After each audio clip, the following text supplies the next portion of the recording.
This is going to be a tutorial on the first 40-ish bars of the Seitz violin fourth concerto for the North Carolina All-State auditions this year. So I know a lot of you are going into all-county auditions right now and playing this excerpt. So first thing I want to do is think about this pickup that starts the piece. It's a very short note, 16th note. So you'll hear me say over and over again that very short notes should get very little bow in general. All right, so I'm going to start from the string, pretty close to the frog. All right, and then I'm going to pull all the way to the tip. All right, so watch that one more time. I'm starting from the frog, from the string, and there's no reason to lift the bow. Just stay right there. Up to the tip, back to the middle. Now, don't worry about the dots on these notes, okay? They don't have to mean off the string. They just mean not slurred, kind of short and light. I'm still in the upper half of the bow. Now, this is another short note, so very little bow. All right, so I'm up in third position. Back to the middle.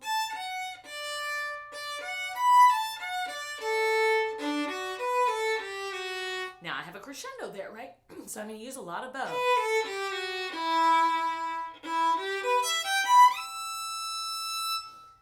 Okay, so you saw my bowing there. Going back and forth like that, where I'll use a long bow for the slurs or for longer notes, and then little bitty bows for the short notes. And it does change what part of the bow I'm in, right? But it gives me the stroke that I'm looking for. All right, the next entrance, also at the frog from the string. All right, out to the tip. Now over to the G string. That's what sul G means. All right, I'm in third position on the G string. Check that thumb. Make sure it came with your hand. All right, we don't want thumbs staying back in first position like that. All right, so I'm up in third position. Now, this triplet rhythm, if you need a little bit of help figuring out how to say the rhythm, I like to use words. So, and being a fan of food, I try to use food words. So here I would say the blueberry pie. The blueberry pie, all right? So, the blueberry pie is very good. All right, there we go. There's one.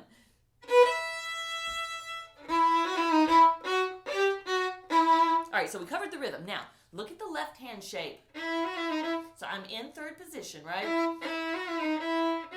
Now, I don't need to shift for this harmonic.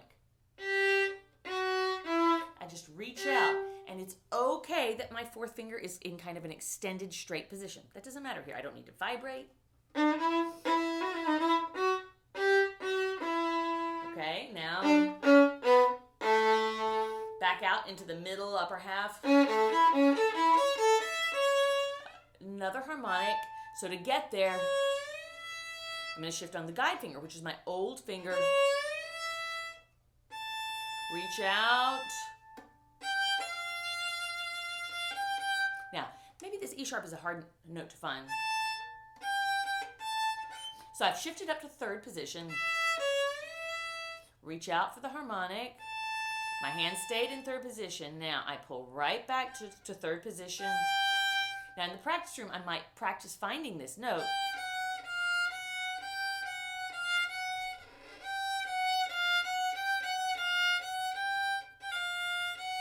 All right, see how I stuck the note in between? Just to help me kind of learn the spacing, okay? And then once I feel good about the spacing, I can just leave that note out, of course.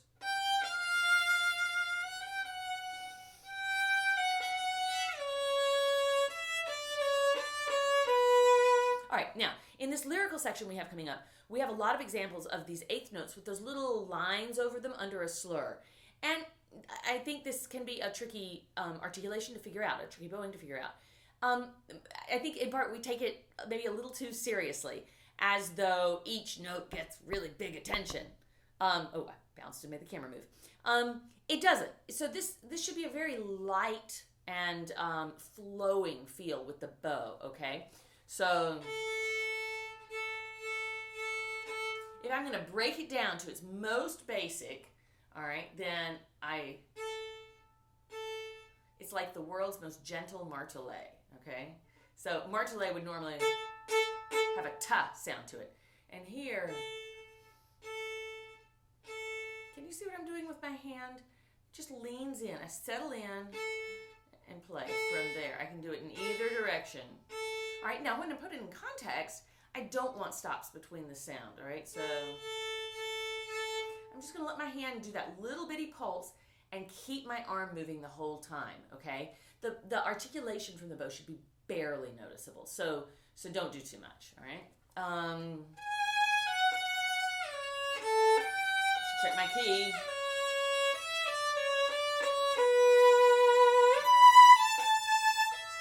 Here it is again. Now, some of the additions have an interesting bowing there. We really want to be up bow on this pickup, okay? So you saw me split the F sharp and the E. I think that's fine. Here we are, crescendo on this pickup. Now, because it's crescendo, I'm going to use my whole bow for 1/4 note, and I'm going to save at the beginning and move to the end of it, all right? So slow bow to fast bow. Now, I'm back at the tip. I'm going to stay in the upper half. Back to the lower half. Now, right above the middle, I think, is the most comfortable place to do this. Again, don't worry too much about those dots, okay? They don't mean off the string. Now, we do have these accents, and we want to get those in there. All right, so what I'm going to do is really prioritize the up bow motion. And let the D, the open D string, just be kind of a rebound. All right, so you saw that. Let's see. Now, I'm going to come back down to the lower part of the bow. So I'm around the balance point here because this is on the G string, and I need that clarity. Now, we're back to this bow stroke. Notice my bow distribution. When I was 5, I called this grasshopper, grasshopper. And it's one of our most central bow strokes. The idea that the note that's twice as long gets roughly twice as much bow. Okay, so I often see a lot of people have rhythm problems in sections like this. And it's often because their bow distribution is off. It's nothing wrong with their understanding of rhythm. It's the bow distribution that's getting in the way. So just check that, okay? Now, when I'm doing double stops, I don't need to practice them with all the scrubby bow at first. It makes it kind of hard to hear the intonation. So I'm just going to go through, okay? I want you to see my hand here.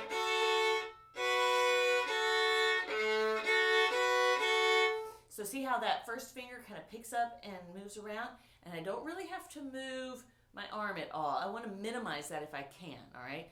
So I'm loose enough here that my first finger joint can move, okay? Back over to the G string. Now, 3 and 2 are down. Now I move my elbow back because I'm going to the E string, right?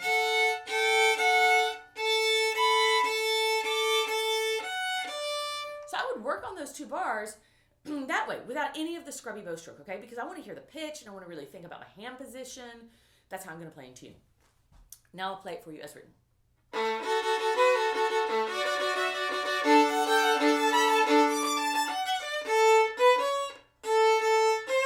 Now we have this B sharp, right? So what I'm going to do, find my C sharp, and B sharp tucks up right under it. All right, so again, I'm not moving my basic hand position. That's how I know where I am on the violin. I don't want to move that. So my C sharp is down, and that's how I'm going to practice finding that note in the beginning so I know that hand position.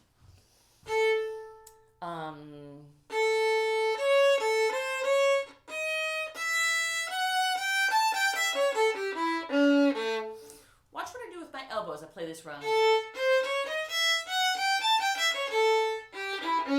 See how I came around for the G string? So when I'm on the A and the E, I'm going to be back here a little bit.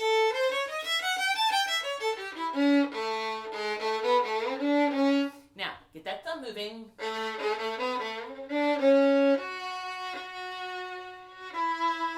Okay. All right, now we get some fun runs. So here again, we've got that high 1. So I'm going to base it off of my 2. That's what I'm going to practice to find that note. Now, trills. Okay. Don't try to do too many trills. When we try to cram in way too many trills, we can't get the coordination right. It sounds a mess. Really, the most important things about trills are to drop and lift the finger very, very clearly, okay? And if we try to go too fast, I know you've all heard this, that kind of sound where it's sort of a mumble. It's not really clear, all right? And so I want to make sure I'm lifting my finger very well, and I want to make sure I stop trilling in time to get the grace notes in, okay? So from the back, so you can see my fingers a little bit. All right, so when I practice trills, I practice both of those ways, and then I like to put a rhythm on them.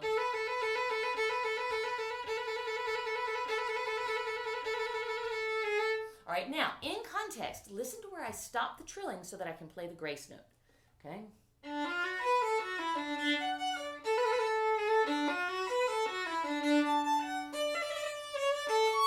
So I really only did a few trills, and when I play at tempo, that's going to sound nice and clear. I'm not going to be late. At the grace notes for the trill, I'll be right on time to the next bar, and it keeps the flow of the phrase going really nicely, okay? Now, this does say piano grazioso here.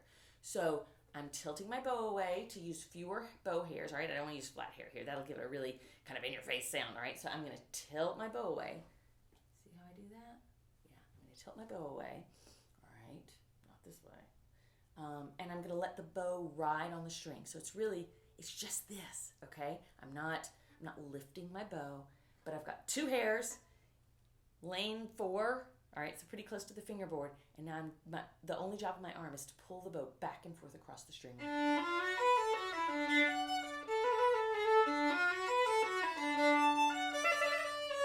I would suggest shifting down for those grace notes. If you're really comfortable with second position, then you can do that, but first position works great. Now back up to third. Little bows. These are short. All right, 1/8 note worth of bow, so pretty small.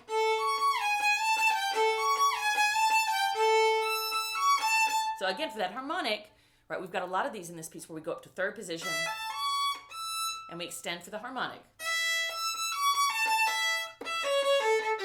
Now it says talon there, which means the frog in French, okay? So, and these notes have dots. And because I'm at the talon, I might actually come off the string a little bit. Let's see in tempo. But it's not important to, okay? You can totally play, just keep them short and light, all right?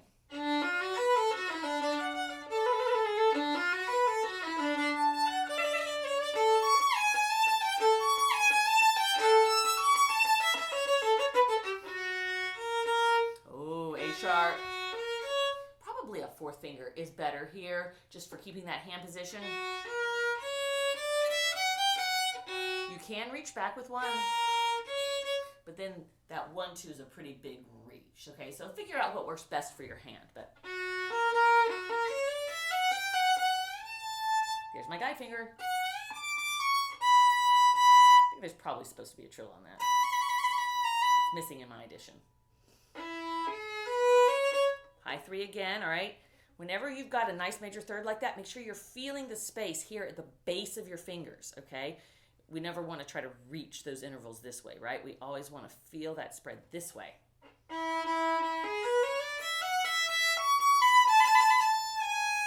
Back down to first position. Now, again, I've got these chords, so I'm not going to worry about all the scrubby bow right now, okay? I want to set my second finger in tune, and then I'm going to tune the 3, right? So I know that's in tune now, and then I'm going to reach back for 1. So I'll give you a couple different angles here. You can see there, right? It kind of feels like a whole step between each finger. They're on 3 different strings, of course, so it doesn't sound like a whole step. All right, don't do that. Don't put your pinky below the deck. Keep your pinky up. And then I'm ready to play the bar, okay? Note the amount of bow. Short, short, long.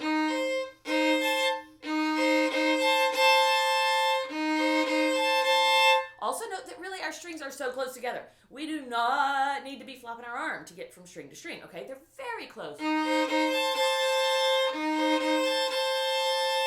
Just keep that left hand there. All we're doing is getting fancy with the bow. Now, if you're not comfortable bouncing, and that's a whole other video, if you're not comfortable bouncing, that's fine. Just come a little bit away from the throttle and play really short bows, all right? Look this way so you can see. You'll probably find that the bow starts bouncing anyway. It's kind of hard to stop it from bouncing right there, okay? But please don't worry if you can't get all the way off the string. That's just not important. Little bitty bows. All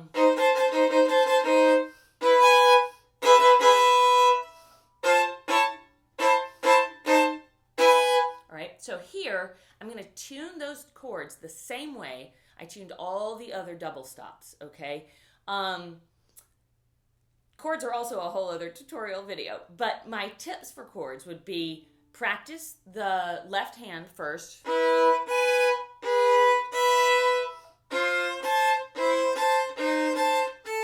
Remember to check with your open strings. I need to be doing that too.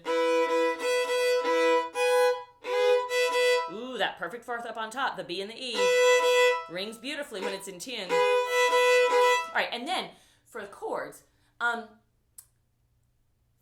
you know, all the normal stuff applies, right? Like good point of contact, flexible fingers, okay? A strong arm and flexible fingers. Not floppy, just flexible. Think about your legs when you jump, okay? So they're strong, but your knees bend and your ankles bend. And then when we need to play 3-note chords, you know, we got to get that bottom note to speak, right? And a lot of the times I hear people have trouble getting the bottom note to speak. So I have a trick for that. So as I come in and I'm dropping in for the chord, if I'm only getting the top 2 notes, then as I come in to play the chord, I lift my pinky. Did you see that?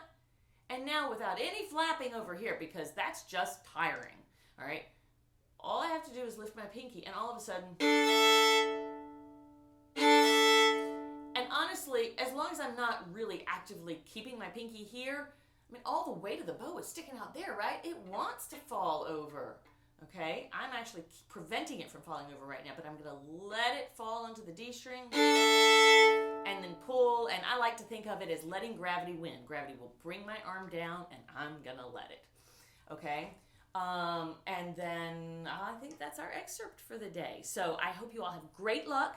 Remember to prep your scales for those auditions too.